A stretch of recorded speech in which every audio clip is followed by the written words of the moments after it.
¿Alguna vez te has preguntado qué se necesitaría para que tú, sí, tú, hicieras daño a otra persona? No en defensa propia, no en un momento de ira incontrolable, sino de manera tranquila, metódica, simplemente porque alguien en una posición de autoridad te dijo que lo hicieras. Quizás pienses, de ninguna manera, ese no soy yo sé lo que está bien y lo que está mal. Pero, ¿y si te dijera que esa confianza podría ser una de las creencias más peligrosas que posees? Imagina esto. Te presentas como voluntario para lo que parece ser un simple experimento de psicología. Te dicen que ayudarás a alguien a aprender. Te sientas frente a un panel con interruptores etiquetados desde 15 voltios hasta 450 voltios, con advertencias como peligro, descarga grave, en los niveles más altos. ¿Tu trabajo? Presionar el interruptor para administrar una descarga cuando el alumno cometa un error. A medida que avanza el experimento, escuchas los gritos de dolor del alumno que aumentan en intensidad con cada descarga. Te ruega que pares. Menciona un problema cardíaco. Finalmente, se queda completamente en silencio. ¿Continuarías presionando ese interruptor? Antes de responder con demasiada rapidez, debes saber esto. En experimentos reales como este, alrededor de 65% de las personas llegaron hasta el voltaje máximo. Gente común. Personas con familias y trabajos. Personas que se consideraban morales. Personas como tú. Esto no es un escenario hipotético.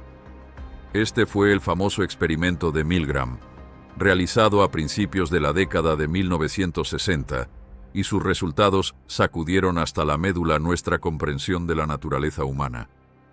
Los participantes no eran sádicos ni psicópatas, eran estadounidenses ordinarios que habían respondido a un anuncio en el periódico.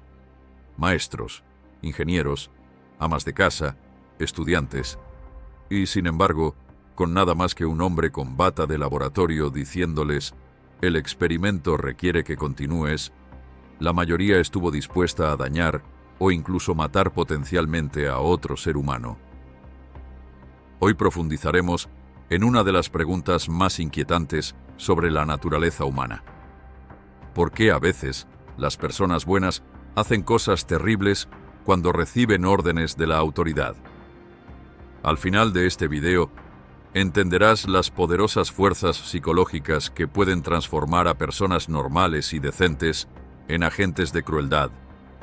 Más importante aún, descubrirás cómo reconocer estas fuerzas en tu propia vida y cómo resistirlas, siendo la última de estas percepciones la herramienta más poderosa que puedes poseer. Este viaje nos llevará a través de investigaciones psicológicas pioneras, eventos históricos y los mecanismos internos de la mente humana. Exploraremos la delgada línea que separa la obediencia cotidiana de la obediencia catastrófica. Esto no es solo una historia sobre experimentos en un laboratorio de hace décadas.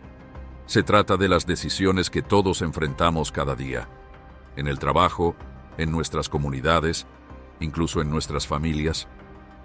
Cuando alguien con autoridad nos pide que hagamos algo que no nos parece del todo correcto. Lo que estás a punto de aprender puede hacerte sentir incómodo. Y debería, porque la revelación más importante no es lo que otros podrían hacer, sino lo que tú podrías hacer dadas las circunstancias adecuadas. Quédate conmigo, porque entender este lado más oscuro de la psicología humana no solo es fascinante, sino que podría ser la percepción más importante que jamás tengas sobre ti mismo y sobre el mundo que te rodea. En el verano de 1961, un profesor asistente de 28 años en la Universidad de Yale se dispuso a responder una pregunta que había estado atormentando al mundo desde el final de la Segunda Guerra Mundial. ¿Cómo podían alemanes comunes haber participado en las atrocidades del Holocausto? ¿Simplemente seguían órdenes como muchos afirmaron durante los juicios de Nuremberg? Y de ser así, ¿Qué nos dice eso sobre la naturaleza humana y nuestra relación con la autoridad? Stanley Milgram, hijo de inmigrantes judíos de Europa del Este, diseñó el que se convertiría en uno de los experimentos de psicología más famosos y controvertidos de la historia. En la superficie, los participantes pensaban que estaban participando en un estudio sobre la memoria y el aprendizaje. En realidad, Milgram estaba probando algo mucho más profundo: los límites de la obediencia a la autoridad. Así era el procedimiento. Cada participante se emparejaba con otra persona, en realidad, un actor que trabajaba con Milgram. Mediante un sorteo amañado, el participante real siempre recibía el papel de maestro, mientras que el actor desempeñaba el papel de alumno. El maestro observaba cómo al alumno lo amarraban a una silla en una habitación adyacente, con electrodos sujetos a su muñeca. Luego, el maestro se sentaba frente a un generador de descargas muy impresionante, con 30 interruptores etiquetados desde 15 voltios hasta 450 voltios, con etiquetas descriptivas que iban desde descarga leve hasta peligro, descarga grave, y finalmente 2 interruptores ominosos marcados simplemente como XXX. Las instrucciones eran sencillas. El maestro leería pares de palabras al alumno. Durante la prueba, leería la primera palabra y 4 posibles coincidencias. El alumno indicaría su respuesta presionando un botón. Si respondía correctamente, se pasaba al siguiente par de palabras. Si se equivocaba, el maestro debía administrar una descarga, aumentando el voltaje con cada respuesta incorrecta.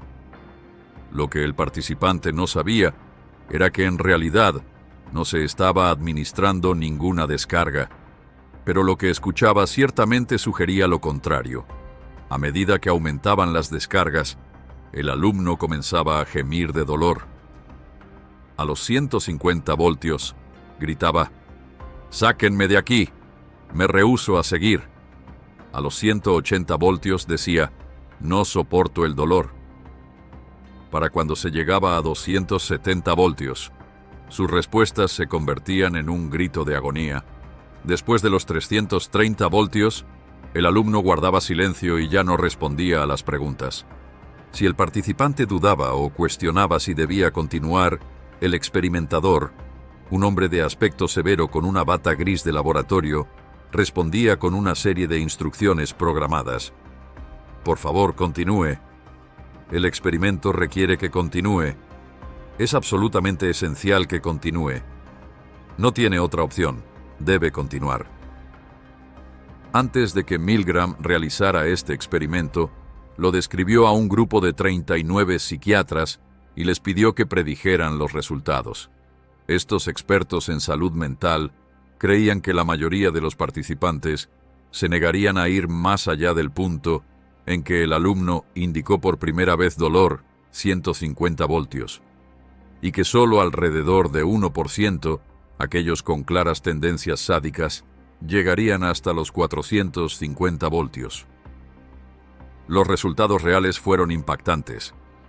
65% de los participantes continuó hasta el nivel de voltaje máximo, incluso después de que el alumno había guardado silencio. Muchos mostraron signos de estrés extremo. Sudaban, temblaban, tartamudeaban, se mordían los labios, se clavaban las uñas en la piel. Algunos reían nerviosamente. Sin embargo, continuaron obedeciendo. Más tarde, Milgram reflexionó: gente común, simplemente cumpliendo con su trabajo y sin ninguna hostilidad particular de su parte, puede convertirse en agente de un proceso terriblemente destructivo. Además, incluso cuando los efectos destructivos de su trabajo se vuelven claramente evidentes y se les pide llevar a cabo acciones incompatibles con estándares morales fundamentales, relativamente pocas personas tienen los recursos necesarios para resistir a la autoridad. No eran personas malvadas. Eran tus vecinos, tus colegas, quizás incluso tú. Cuando al final del experimento se entrevistó a los participantes y se les explicó completamente la verdadera naturaleza de la investigación, muchos se sintieron profundamente perturbados por su propio comportamiento. Un participante, un hombre de mediana edad y reflexivo, explicó después: «Yo estaba siguiendo órdenes. Se me dijo que continuara y lo hice como me indicaron. No es mi función juzgar si el experimento debería continuar. La responsabilidad es suya». Milgram no se detuvo con una sola versión del experimento. Realizó 18 variaciones diferentes, modificando variables para ver qué podía aumentar o disminuir la obediencia. Los resultados ofrecen un panorama fascinante y perturbador de cómo diversos factores influyen en nuestra disposición a obedecer órdenes perjudiciales. Cuando el experimentador estaba físicamente más lejos o daba instrucciones por teléfono en lugar de en persona, la obediencia disminuía significativamente. Cuando los participantes podían ver y tocar al alumno, el cumplimiento se reducía. Cuando dos experimentadores discrepaban entre sí sobre la continuidad del experimento, casi todos los participantes se negaban a seguir. Y quizás lo más revelador: cuando los participantes observaban a otros negarse a obedecer, su propia tasa de desobediencia aumentaba drásticamente. Estos hallazgos no son meras curiosidades históricas. Revelan algo fundamental sobre la psicología de la autoridad y por qué personas perfectamente buenas a veces hacen cosas terribles cuando alguien a cargo se lo ordena. Como exploraremos a continuación, los mecanismos que permitieron a gente común administrar descargas potencialmente mortales en un laboratorio de Yale son los mismos que operan en nuestra vida cotidiana, en el trabajo, en grupos sociales e incluso en nuestras familias. ¿Por qué seguimos órdenes, incluso cuando esas órdenes chocan con nuestra brújula moral? La respuesta radica en varios poderosos mecanismos psicológicos que operan dentro de nosotros, a menudo por debajo del nivel de la conciencia.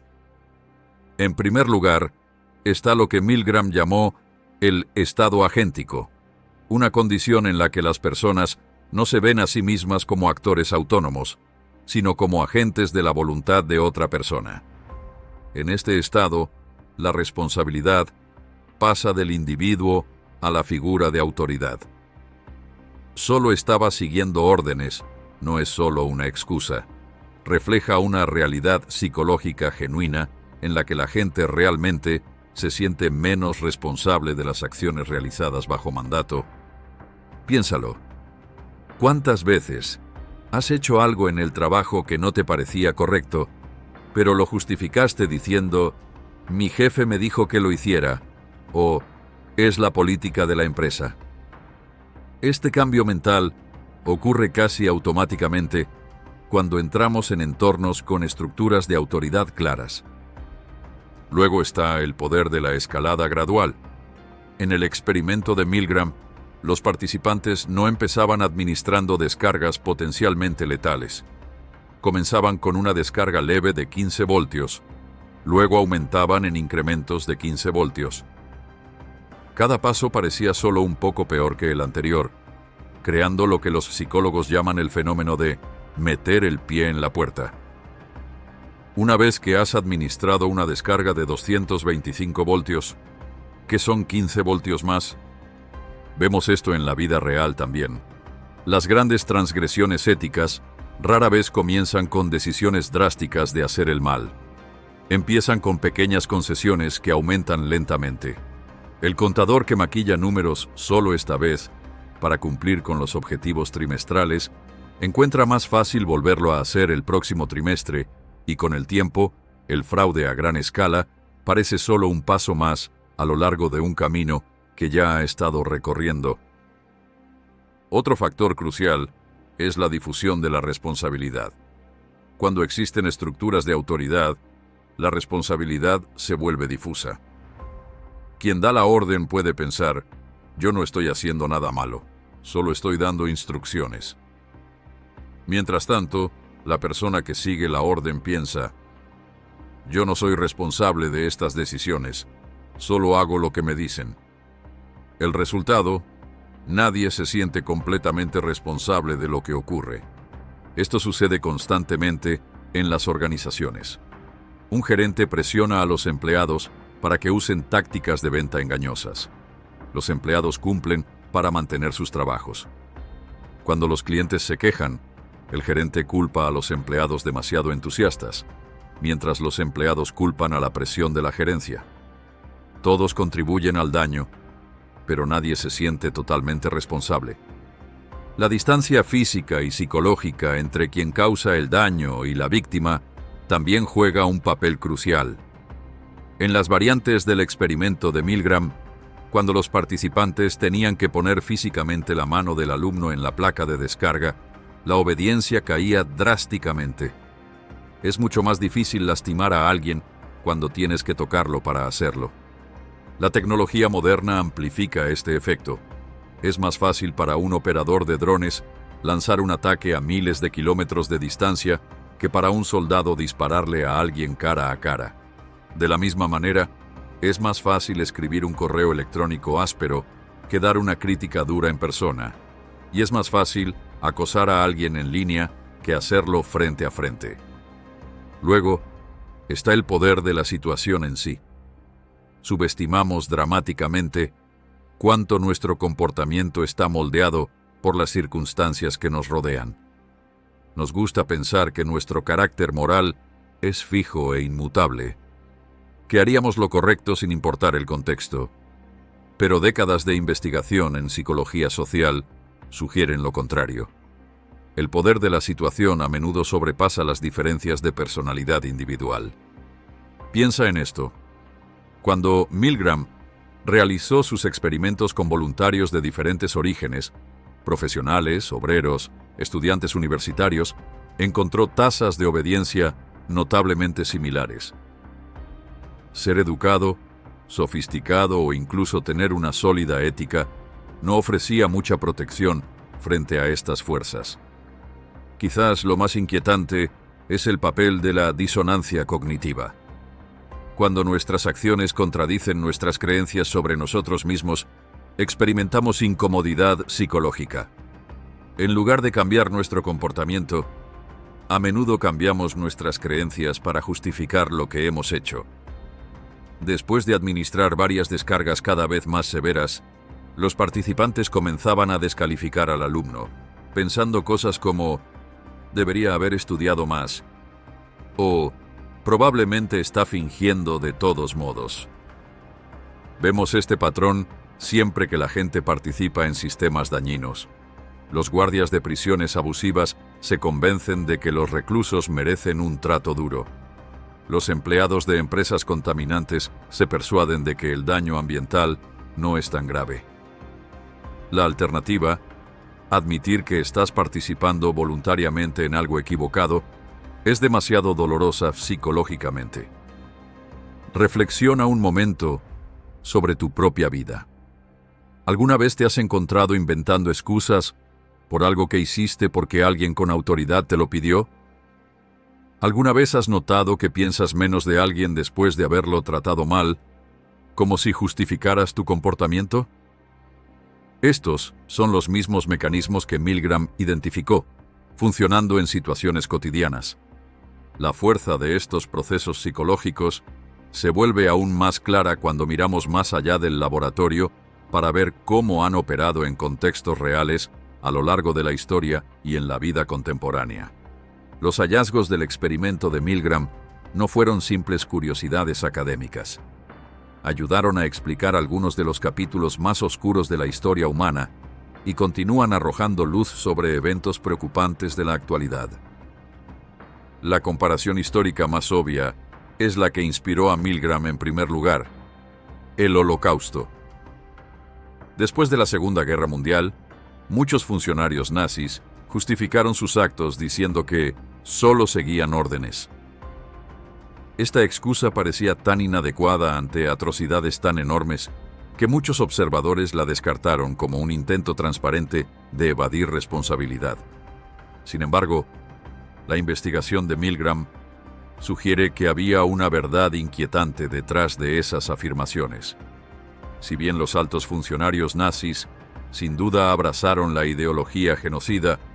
Muchos de los miles de personas que implementaron realmente el Holocausto, los empleados que tramitaban el papeleo, los conductores de tren que transportaban a las víctimas, los guardias que mantenían el orden, bien podrían haber sido personas comunes atrapadas en la poderosa trampa psicológica de la obediencia. Considera el caso de Adolf Eichmann, uno de los principales organizadores del Holocausto. Cuando fue capturado y juzgado en Jerusalén en 1961, los observadores se sorprendieron no por su genio maligno, sino por lo que la filósofa política Hannah Arendt llamó su banalidad, su carácter ordinario. Eichmann insistió en que solo era un burócrata que seguía órdenes diciendo: «Nunca hice nada, grande o pequeño, sin obtener de antemano instrucciones expresas de Adolf Hitler o de cualquiera de mis superiores». Si bien esto no excusa sus actos, destaca cómo los sistemas de autoridad pueden posibilitar acciones terribles al fragmentar la responsabilidad y convertir las decisiones morales en cuestiones de cumplimiento de procedimientos. Este patrón se repite a lo largo de la historia. Durante la Guerra de Vietnam, soldados estadounidenses en My Lai masacraron a cientos de civiles vietnamitas desarmados, incluidos niños y bebés. Cuando se le preguntó por qué participó, un soldado dijo simplemente: «Estaba siguiendo órdenes». Su líder de escuadrón, el teniente William Calley, también se defendió diciendo que solo cumplía las instrucciones recibidas de sus superiores. Pero estos no son solo ejemplos históricos. La dinámica de la obediencia destructiva sigue manifestándose en la actualidad. En 2004, aparecieron fotos de la prisión de Abu Ghraib en Irak que mostraban a soldados estadounidenses abusando de prisioneros iraquíes, obligándolos a posiciones degradantes, amenazándolos con perros y humillándolos de diversas maneras. Muchos de los soldados que participaron afirmaron posteriormente que estaban siguiendo las directrices de los oficiales de inteligencia que les decían que ablandaran a los prisioneros para los interrogatorios. Incluso en contextos menos extremos, la obediencia perjudicial ocurre a diario en lugares de trabajo, instituciones y comunidades de todo el mundo. Piensa en escándalos corporativos como el de Wells Fargo, donde los empleados abrieron millones de cuentas no autorizadas para clientes. Durante la investigación, muchos empleados reportaron una intensa presión de los gerentes para cumplir con cuotas de ventas imposibles. Les decían que si no cumplían con los objetivos podrían perder el trabajo. Mientras algunos se resistieron, muchos cumplieron, justificando sus actos con «solo hacía lo que tenía que hacer para conservar mi empleo». O considera el campo de la medicina, donde las estructuras jerárquicas pueden llevar a resultados perjudiciales. Los estudios han descubierto que las enfermeras a menudo dudan en cuestionar las órdenes de los médicos, incluso cuando creen que dichas órdenes podrían dañar a los pacientes. Un estudio halló que el 84% de los médicos decía que, en su experiencia, las enfermeras deberían cuestionar sus decisiones si creían que podía haber un problema. Pero solo el 30% de las enfermeras sentía que los médicos estaban abiertos a ser cuestionados.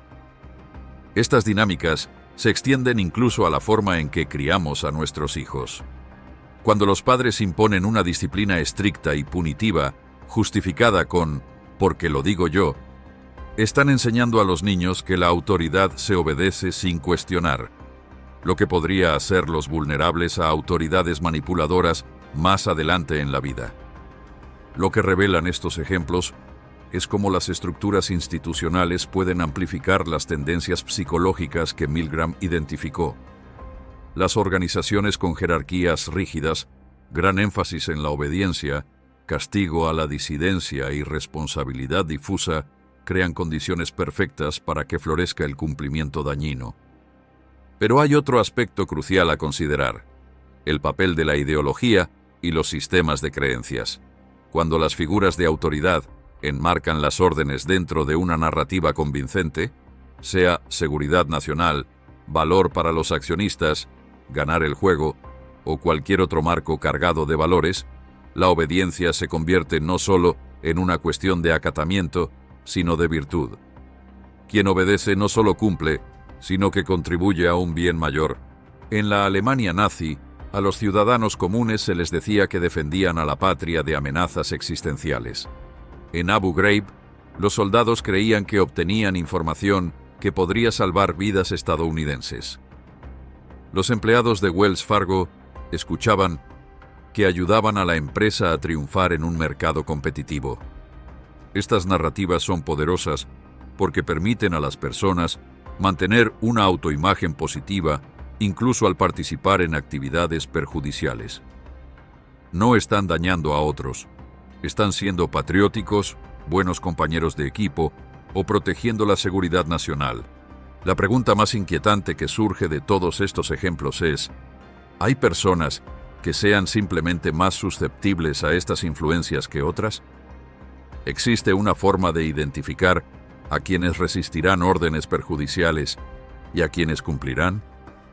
¿O todos tenemos la capacidad tanto de obedecer como de resistir?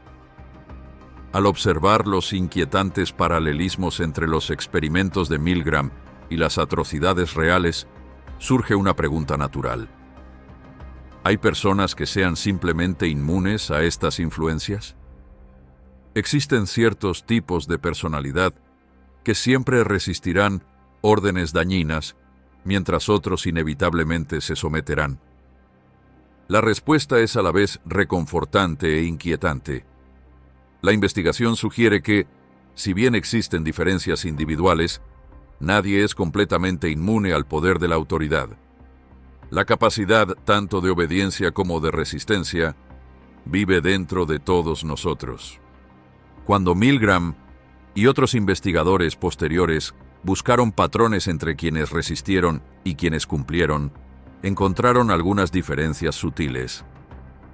Las personas que obtenían puntuaciones más altas en medidas de autoritarismo, un rasgo de personalidad caracterizado por una adhesión rígida a los valores convencionales y la sumisión a las autoridades establecidas, tendían un poco más a cumplir órdenes dañinas. Aquellos con más experiencia, cuestionando la autoridad o con formación en ética profesional, mostraban tasas de resistencia ligeramente más altas. Pero este es el punto crucial. Estas diferencias eran relativamente pequeñas en comparación con el poder de la situación.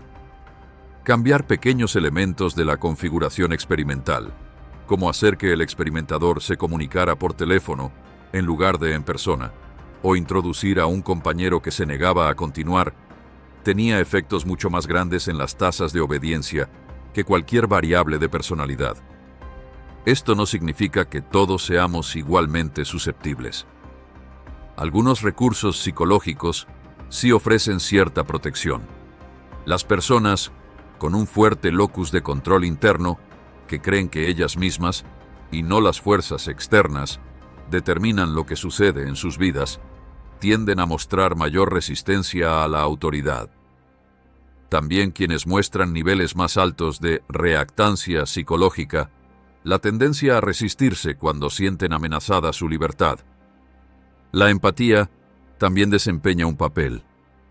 Quienes pueden ponerse fácilmente en el lugar del otro, pueden dar prioridad al sufrimiento de la víctima por encima de las órdenes de la autoridad. Y el coraje moral, la disposición a asumir riesgos personales para defender lo que es correcto, puede marcar la diferencia crucial entre obediencia y resistencia. Pero seamos honestos, estos rasgos no brindan inmunidad, solo elevan ligeramente el umbral.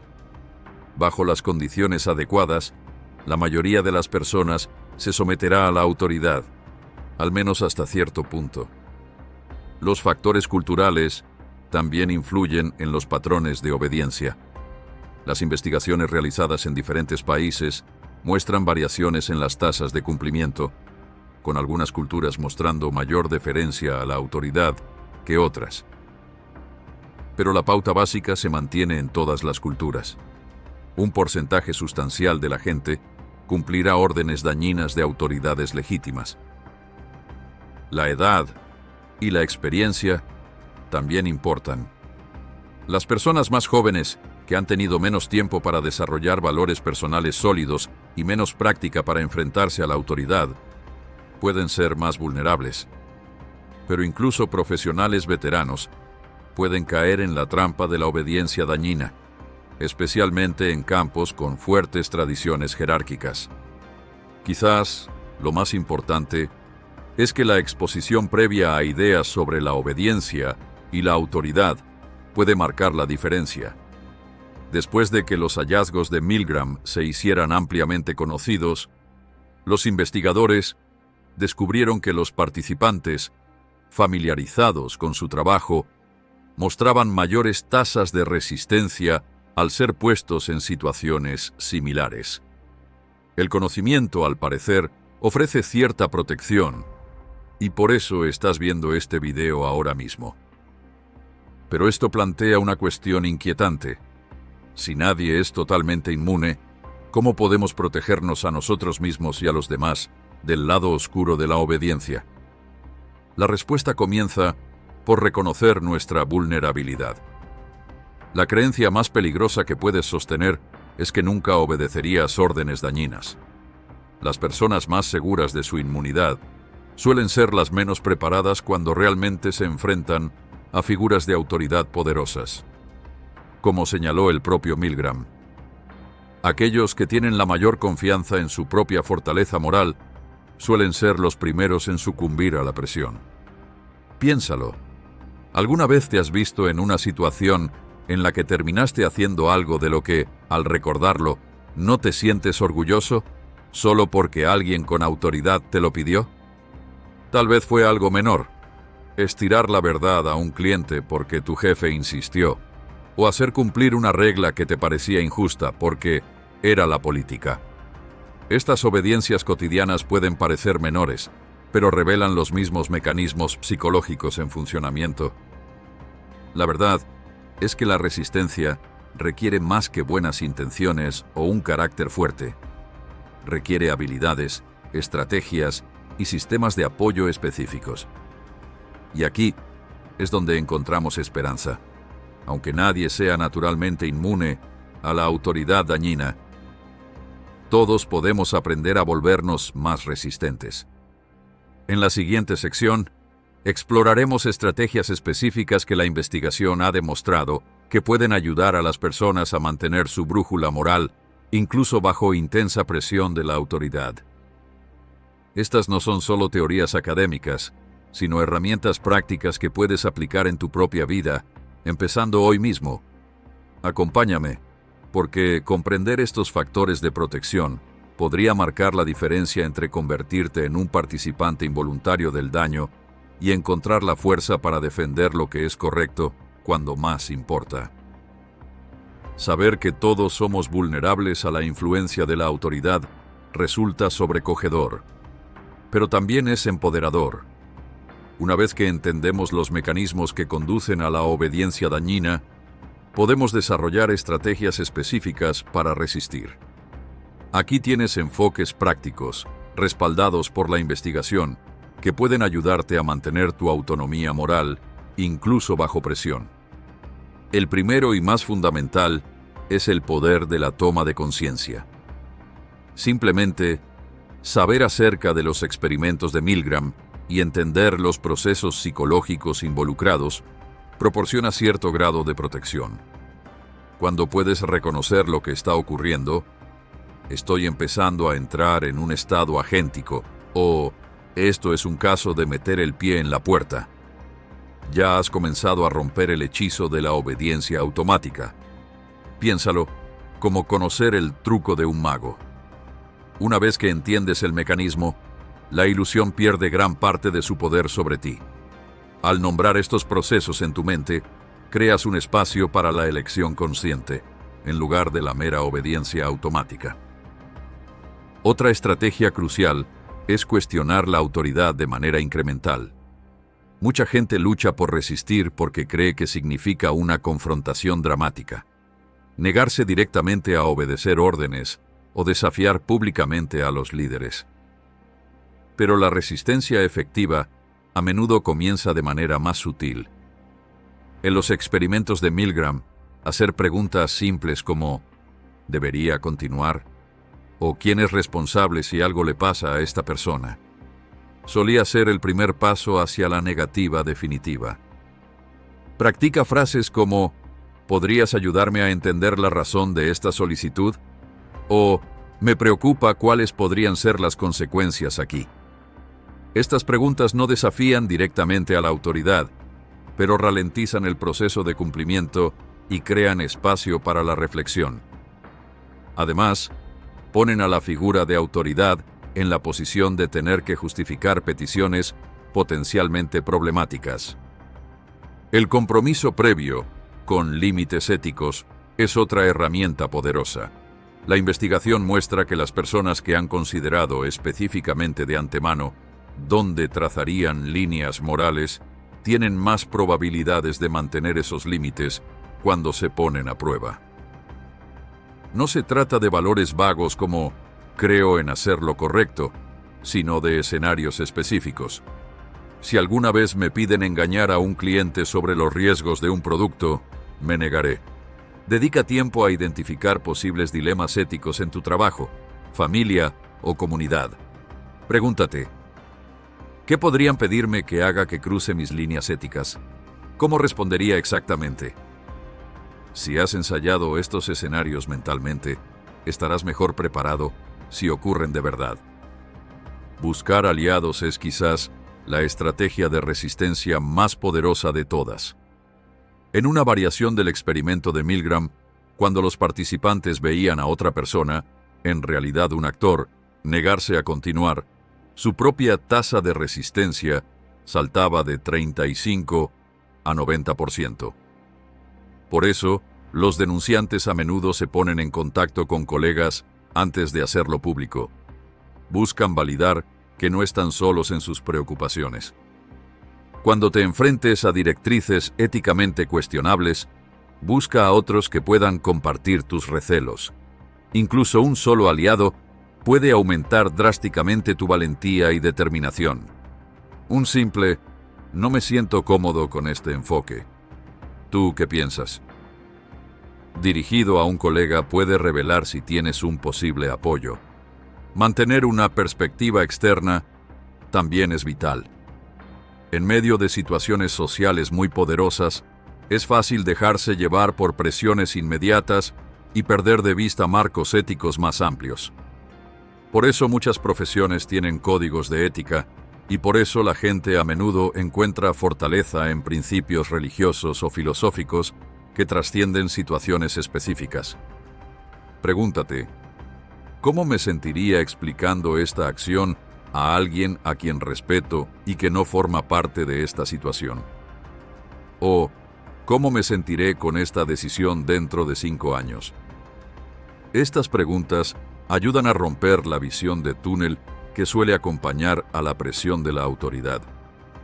Comprender la naturaleza gradual del cumplimiento también puede ayudarte a resistir. Debes estar especialmente alerta a las aparentes pequeñas concesiones éticas, reconociendo que podrían ser los primeros pasos hacia una pendiente resbaladiza. Cuando notes que te justificas diciendo «solo esta vez» o «no es para tanto», considéralo una señal de advertencia. La investigación muestra que quienes pueden identificar y nombrar estas señales de advertencia tempranas son más capaces de mantener sus límites éticos. Practica notar y nombrar la sensación incómoda que a menudo acompaña las primeras etapas de un compromiso moral. El distanciamiento del rol es otra técnica efectiva. Milgram descubrió que los participantes que mantenían la conciencia de sí mismos como separados de su papel en el experimento eran más propensos a resistir órdenes perjudiciales. Esto implica recordarte conscientemente: soy más que este rol. Tengo valores y responsabilidades que van más allá de esta situación inmediata. En contextos profesionales, esto puede significar pensar explícitamente: sí, soy un empleado de esta empresa, pero también soy ciudadano, padre, miembro de mi comunidad. Esta identidad más amplia aporta perspectiva y recursos para la resistencia. Quizás lo más importante sea desarrollar tu coraje moral mediante la práctica. El coraje no es la ausencia de miedo, sino la capacidad de actuar a pesar del miedo, y como cualquier habilidad, mejora con la práctica. Empieza alzando la voz en situaciones de bajo riesgo cuando algo no te parece bien. Cada pequeño acto de asertividad apropiada fortalece tu capacidad para acciones más difíciles en el futuro. Recuerda que resistir no tiene que ser dramático o confrontacional. A veces basta con hacer preguntas aclaratorias, proponer alternativas o simplemente ralentizar un proceso para permitir más reflexión.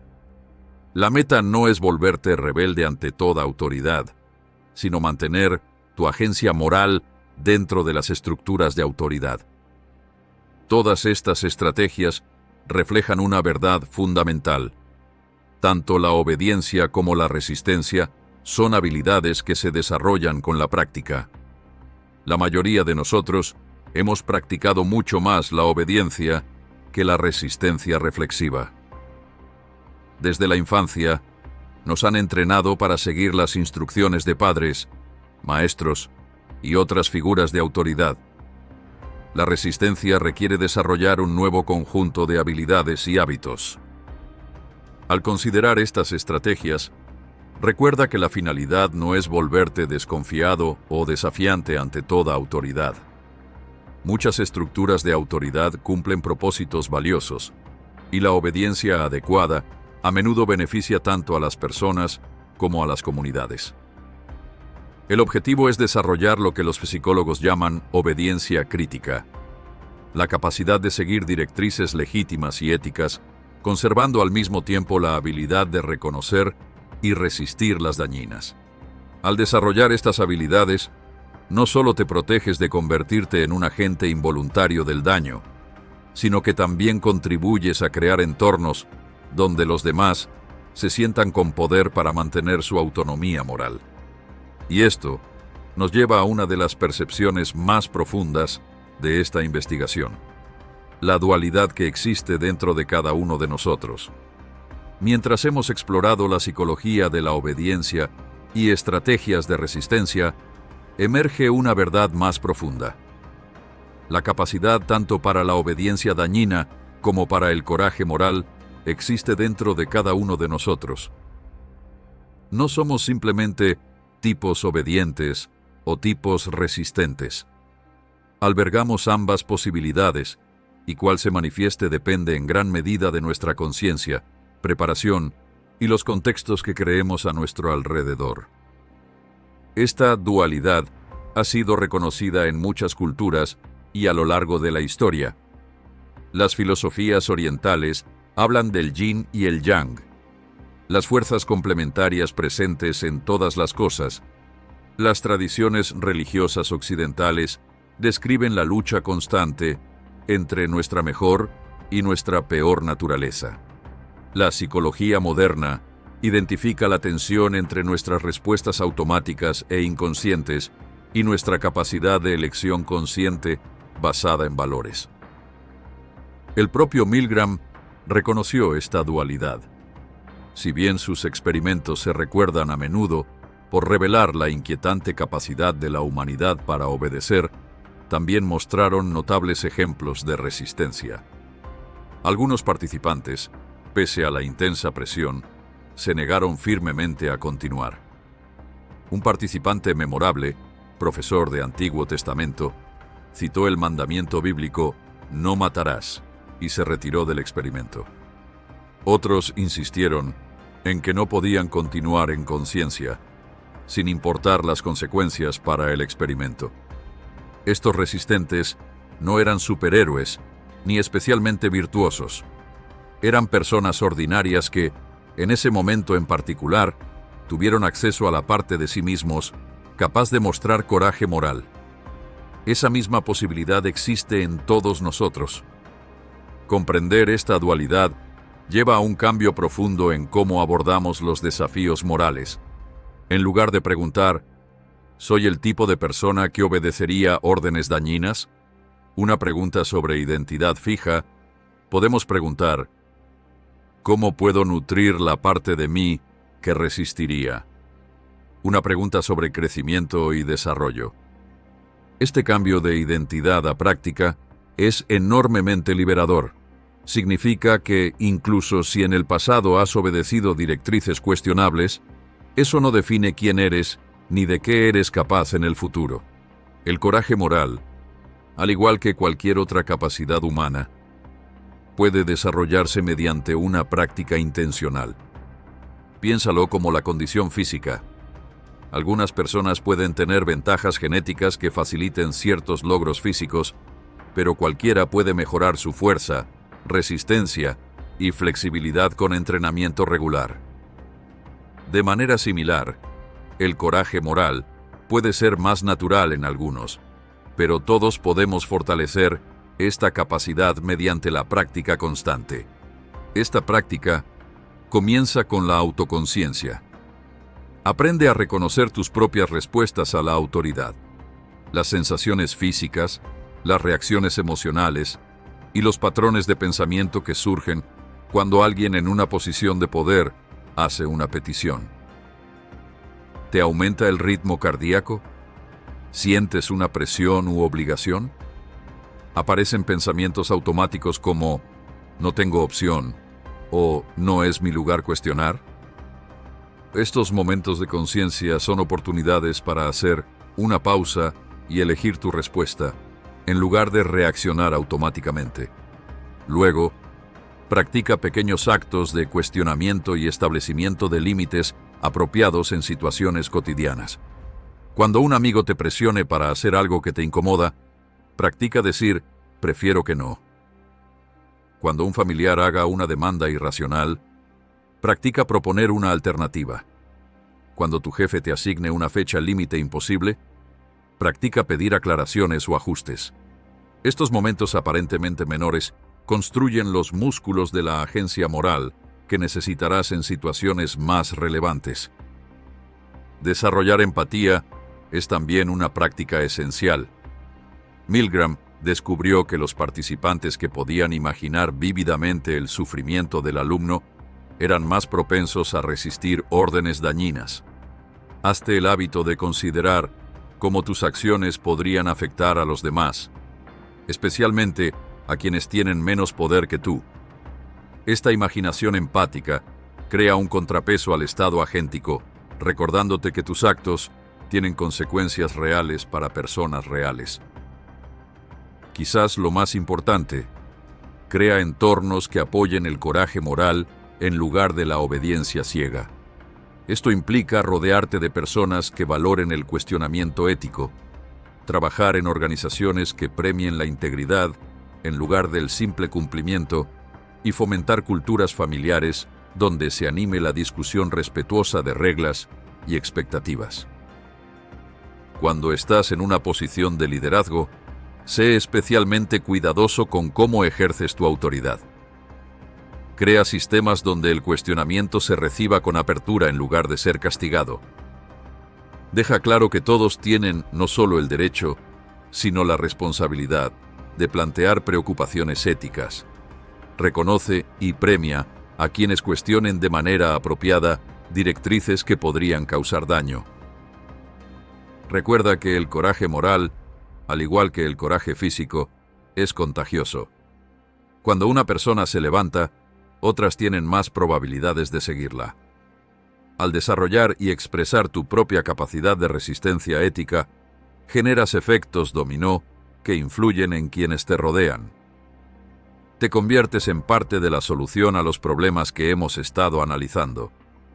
Mientras nos acercamos a la conclusión de nuestra exploración, llegamos a lo que podría ser la comprensión más poderosa de todas, una que transforma nuestra manera de entender tanto el problema de la obediencia dañina como nuestro propio potencial de agencia moral.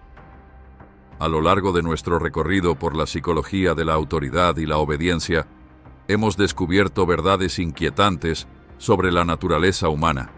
pero también percepciones poderosas que pueden transformar nuestra forma de vivir. Ahora llegamos a lo que podría ser la comprensión más crucial de todas: el poder de la elección consciente. El mito más peligroso sobre la obediencia perjudicial es que les ocurre a personas que son débiles, malvadas o fundamentalmente distintas a ti o a mí. La verdad, revelada por Milgram y décadas de investigación posterior, es mucho más desafiante.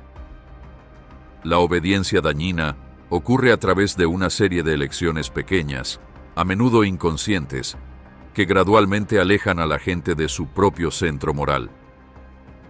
Y esto significa que la resistencia también ocurre a través de elecciones, pero elecciones conscientes e intencionales.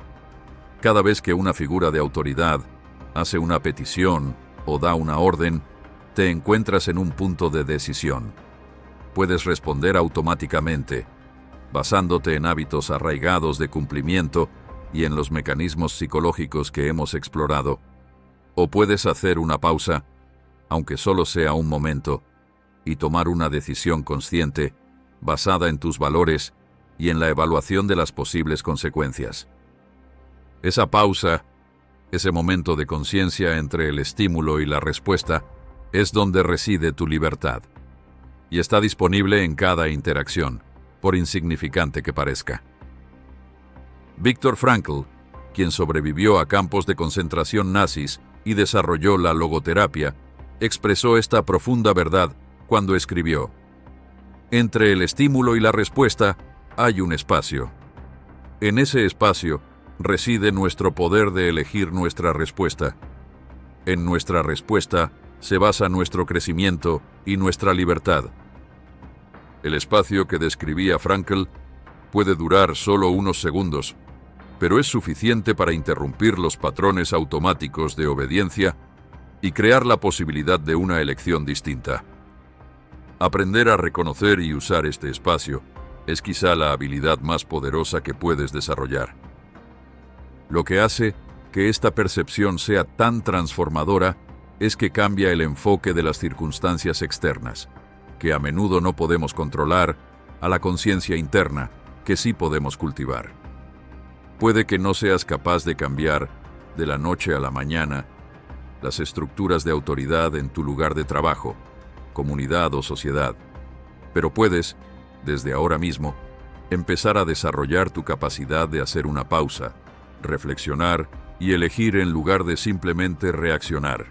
Esta práctica de la elección consciente se vuelve especialmente poderosa cuando se combina con otra idea clave.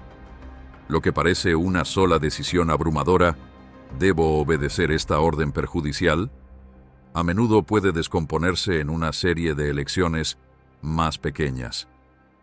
Antes de llegar al punto de tener que hacer un acto dramático de oposición, suele haber múltiples oportunidades para pequeños actos de cuestionamiento o resistencia que pueden cambiar el rumbo de los acontecimientos. La investigación sobre la toma de decisiones éticas muestra que la gente a menudo enmarca los desafíos morales como situaciones de todo o nada, cumplimiento total o rebelión dramática. Este encuadre hace que resistir parezca más costoso y arriesgado de lo que necesita ser. En realidad, casi siempre hay un espectro de posibles respuestas, desde hacer preguntas aclaratorias hasta proponer alternativas, buscar asesoría o cumplir solo de manera parcial con modificaciones. Al reconocer estas opciones intermedias, amplías tu abanico de acciones posibles y haces que la resistencia sea más manejable. No tienes que ser un héroe dramático dispuesto a sacrificarlo todo por tus principios. Puedes ser un agente ético cotidiano, tomando consistentemente pequeñas decisiones que se alinean con tus valores y ayudan a prevenir el daño. Otro aspecto alentador de esta perspectiva de la elección consciente es que está al alcance de todos, sin importar personalidad, posición o comportamientos pasados. No necesitas rasgos especiales ni un coraje extraordinario para crear una pausa entre estímulo y respuesta. Cualquier persona puede aprender a notar los disparadores de la autoridad y crear ese espacio para elegir. Y con la práctica, esta capacidad se fortalece. Cada vez que logras hacer una pausa y tomar una decisión consciente en lugar de cumplir automáticamente, refuerzas rutas neuronales que hacen que esta respuesta sea más accesible en el futuro. Lo que comienza como una práctica difícil y deliberada gradualmente se vuelve más natural e instinto